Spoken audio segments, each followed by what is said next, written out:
Welcome back to Patriot Network TV. Last night, the president laid out his new jobs bill, and I was absolutely thrilled to hear from our president that 34 months into his term, there's no time left to be political. He made several statements last night that are just amazing.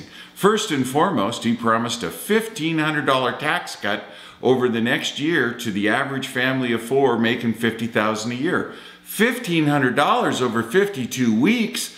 My God, that's almost $29 a week. Could we even spend it all in one place? What a gracious and magnanimous gift, giving us back our own money at the rate of $29 a week. What a great insight. What a great leader. What a magnanimous gesture by our sovereign leader. President Obama just did what I believe to be the equivalent of the Carter Malaise speech.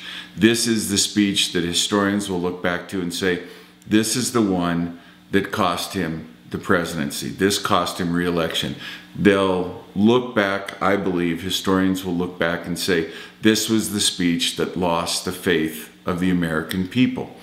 I think Jimmy Carter and Bill Clinton both were ecstatic yesterday, because Bill Clinton now knows for certain that he will be treated with reverence and respect by the Democrat Party because he is 100 times the politician that Mr. Obama is.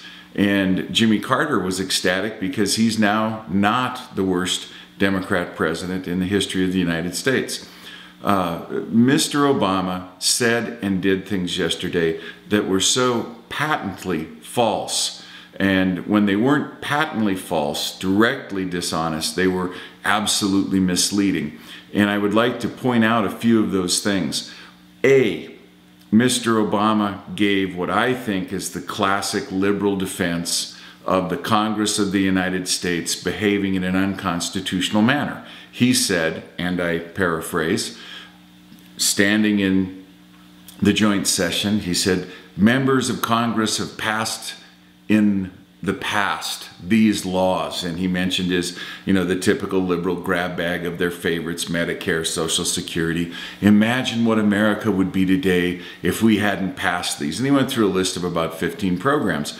And when he said, imagine what America would be like today if we hadn't, if other members of Congress hadn't voted for the tough bills and hadn't passed them, the first phrase that came to my mind was debt-free.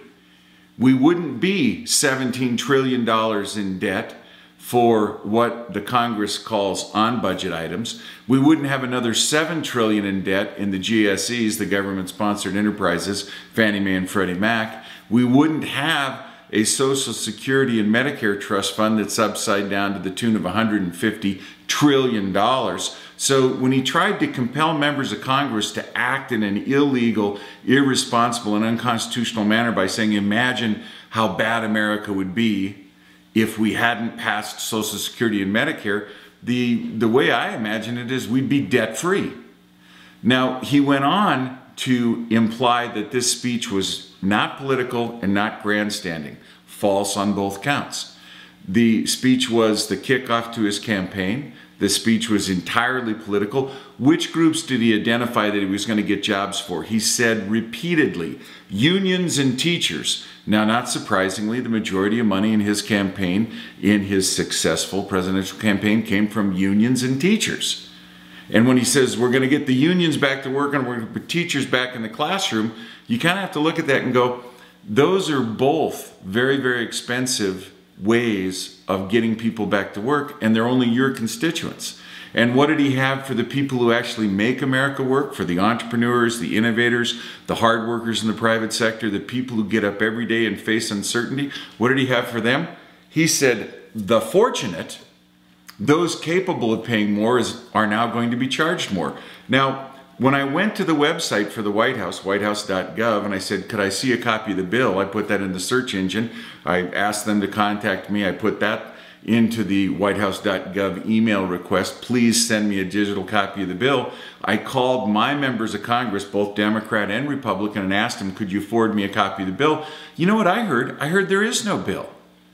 Now, as a college professor, I got to tell you, Barack Obama reminds me of my students who are talented but lazy. They're always promising to have a written project done, but they never show up with it done. I may be way off base here. I may even be just totally wrong. And, you know, I'll concede this point later if I am. But when you email the White House and you email your member of Congress, when you call your members of Congress, when you contact the White House and you say, I'd just like to see a copy of the bill, and their answer is, we don't have the bill. Wasn't that the whole point of last night? Didn't President Obama say repeatedly, pass the bill, pass the bill, pass the bill? Where is the bill? President Obama said, we need to act on these free trade agreements. Well, those free trade agreements have been on his desk for months. The we is he. Congress is more than ready. You know, the democratically controlled Senate needs to have the Democrat president send the free trade bills to them so they can act on it.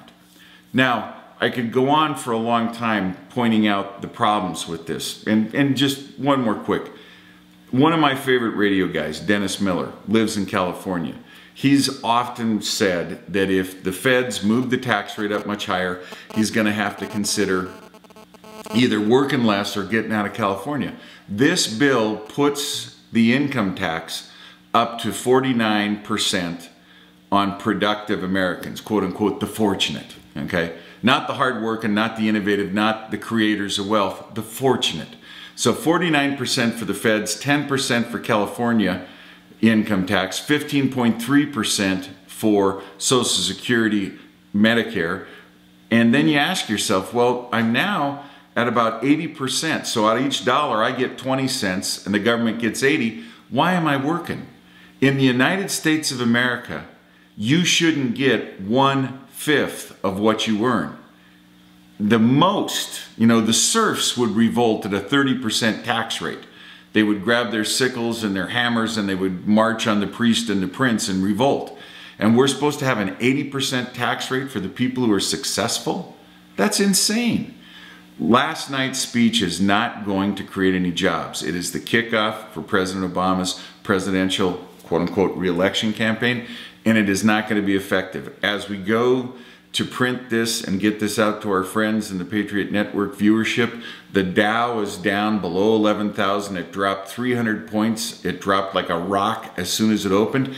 And do you think that the president's starting to understand that every time he gives a big speech, the market goes down 300, 400, 500 points? Do you think he's starting to see it? If the president wants to create jobs, we have a perfect model in place. You have to cut regulation, cut taxes, and create an atmosphere where entrepreneurs can put money at risk. Obamacare, gotta go. EPA, gotta go. Tax rate, the maximum marginal tax rate that you can charge people, federal government, 22%. That's it. You go anything above that, you're gonna get people flee, okay? So, from Patriot Network TV headquarters, our rebuttal is, the speech was everything the president said it wasn't. It was grandstanding, it was politics, and it was totally ineffective. If the Republicans in the Congress are smart, they'll meet today and they'll say, we'll pass every tax cut that you asked for, and that's all we'll pass. If you don't want to sign it, don't sign it. We're more than willing to work with you on the things we agree with. God bless you. God bless the United States of America.